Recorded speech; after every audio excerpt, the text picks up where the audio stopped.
Black Beauty by Anna Sewell. Chapter 1. My Early Years. The first place that I can remember is a large field with a little wood at the top, where I lived with my mother and some other horses. A small river ran along the bottom of the field. If I stood at the gate to the field, I could see my owner's house next to a road. The owner, Farmer Gray, was a good man. He gave us healthy food, and he spoke to us as kindly as he spoke to his children. There were other young horses in the field with me, but I was the youngest. I used to run with them and have great fun. We used to have races, and when the biggest horses got too excited, they kicked and bit the horses next to them. One day, when my mother saw what was happening, she called me over to her. "Listen to me. The horses in this field are all good horses, but they are not all like us. I don't think you have ever seen me bite or kick anyone. I hope that you'll grow up to be gentle and good. Never bite or kick, even when you are just playing a game." I have never forgotten my mother's advice. I grew into a tall, strong horse with a black coat, with one white foot and a white star on my head. I soon learned how to pull a carriage. Sometimes I pulled the carriage with my mother, and she helped me to learn what to do. "The harder you work, the kinder people will be to you," my mother explained one day. "I hope you find a good owner. However, there are many kinds of men. Some are as good as our owner, but some are bad. We never know who might buy us.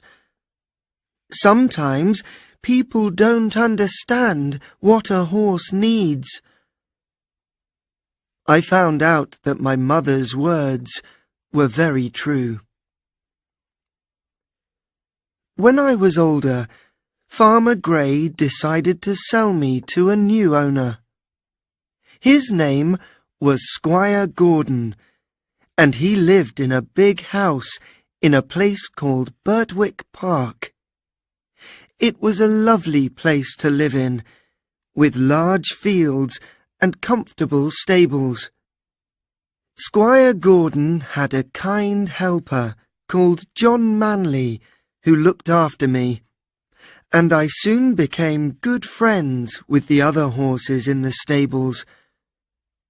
One was a small fat horse called Merrylegs. He was a jolly, gentle horse who was always making people laugh because of the way he walked. He carried the young children of the family. Another was Ginger, a tall horse with a sad face. Merrylegs told me that Ginger often bit or kicked because people were not nice to her in the past. "Squire Gordon's children used to bring me apples and nice things to eat," said Merrylegs. "But when they knew that Ginger bit people, they became frightened, and now they don't come to visit us horses any more. However, if people are kind to her, she'll soon learn to stop biting," he explained. The next day, Squire Gordon took me out around Birtwick Park. "How is your new horse?" asked his wife when we returned. "He is a perfect horse," he said. "What shall we call him?" "He is very handsome," his wife said. "Why don't we call him Black Beauty?" "Yes, I like that," said Squire Gordon. "And that is how I got my name." On some days, I worked with Ginger, pulling carriages. Although Merrylegs said that Ginger was sometimes bad-tempered, I found that she was thoughtful. She always worked hard, so that I didn't have to pull the carriage any more than she did. We soon became good friends. One day, when I was working with Ginger, she told me about the people she worked with in the past. None of them was kind, and some of them were often cruel. She decided that she did not like people and did not want to do what they asked her to. The problem was that some people hit her hard when she refused to do what they wanted. That was when she started to kick and bite people. Then they wanted to sell her, and finally she arrived at Squire Gordon's. However, as time passed, Ginger understood that John and Squire Gordon were different from her other owners. They were always kind and gentle with their horses, and she was happy to do what they asked, most of the time. Then one day, she saw something that showed her that some people could be good. Squire Gordon was riding her when they passed a man who worked for Squire Gordon. The man was angry with his horse and hit it hard to make it go faster. Squire Gordon did not like this. "I've never seen a man who was so unkind to a horse," he cried. "No horse will do what you want by hurting it. The people who work for me must understand that a horse is not a machine." Ginger now began to respect Squire Gordon. After this, she decided she would not bite or kick people any more. "She'll be as good as Black Beauty soon," said John. "All she needed was for people to be kind to her." One day, I was surprised when John brought Merrylegs back to the stable and said, "Don't do that again, Merrylegs, or you'll be in trouble." "What did you do?" I asked him. I was very surprised, because Merrylegs always behaved so well. "Oh, I didn't do much," said Merrylegs. "I wanted to give the boys a lesson, so I threw them on the ground." "What?" I said, very surprised. "But you were always so careful with the children." "Of course I am," he said. "I would never hurt the girls or the little children, but the older boys need a lesson sometimes," he continued. "They think that a horse is like a machine, which can continue for hours without a rest.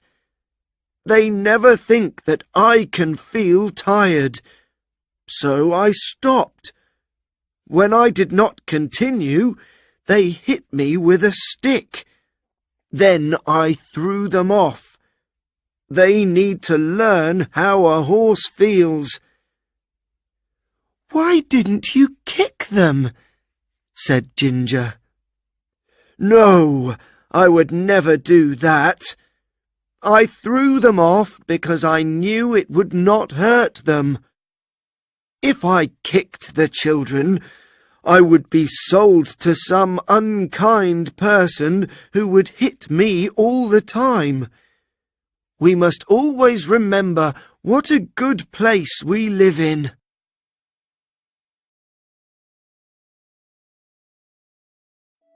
Chapter 2. Difficult Journeys.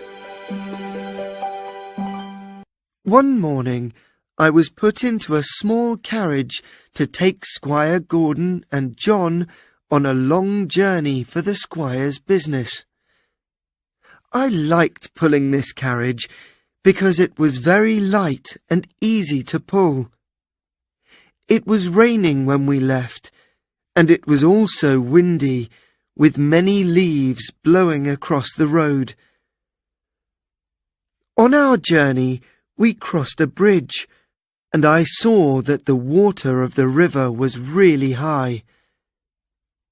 Many of the fields that we passed were flooded, and sometimes I had to pull the carriage through water on the road.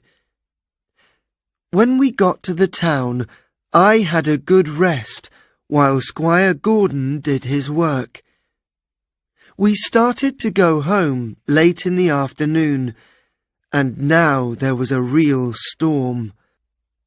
I heard the strong wind blowing through the big trees that we passed. "I will be happy when we are out of the wood," said Squire Gordon. And as soon as he said this, a big tree suddenly fell across the road in front of us with a loud crash. "That was close," said John. "What can we do?" asked Squire Gordon. "We can't go forward," said John. "I think that we'll have to go back home a different way." So we went back along a different road. It was longer, and when we got to the bridge, it was dark. We started crossing the bridge, but I felt that something was wrong, so I stopped. "Come on, Beauty," said Squire Gordon, who tried to make me cross the bridge. "There's something wrong," said John. "What's the matter, Beauty?" I knew that the bridge was not safe, but I could not tell him. Then we heard a man shout from the other side of the bridge. "Stop!" he called. "The bridge is broken in the middle. If you continue, you will fall into the river." "I see," John replied. "Thank you, sir." "And thank you, Black Beauty," called Squire Gordon. "You saved us." We had to take another road home, but the wind was less strong now. At last we saw the gates of Birtwick Park. I was very pleased to be home, and enjoyed my evening food because I was very tired. A few weeks later, Squire Gordon and his wife decided to visit some friends who lived about 60 kilometres from my home. They drove Ginger and me about 35 kilometres on the first day.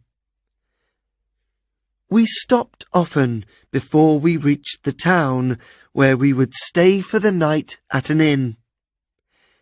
Ginger and I were fed and brushed. We were ready to go to sleep when another horse arrived. His young rider smoked a cigarette while his horse was brushed. I don't know how long I slept, or what time it was when I woke up. I felt uncomfortable, although I did not know why. I heard Ginger coughing, and I saw that the air was filled with smoke. Then I knew that there was a fire. A man appeared with a lantern and tried to take the horses outside. We could see that he was anxious, and this frightened us even more. None of us wanted to leave, although we knew we were in danger. What would happen to us? We did not want to go anywhere. Then John arrived. "Come on, my beautiful horses. Wake up, please. It's time to go." He spoke softly and was so gentle with me that I stopped feeling frightened. I slowly followed him out of the building and away from the fire. When I saw that I was safe, I called out for the other horses to leave. Ginger later told me that I had saved her. By now, the fire was bigger, and just as John led Ginger away from the fire, the building collapsed. Finally, some firefighters arrived to try to put out the fire. After many hours, the fire was no more. When we arrived at the house of Squire Gordon's friends the next evening, everyone was talking to John. "It is one of the hardest things in the world to move horses when there is a fire," said Squire Gordon's friend. "What you did to help them was incredible."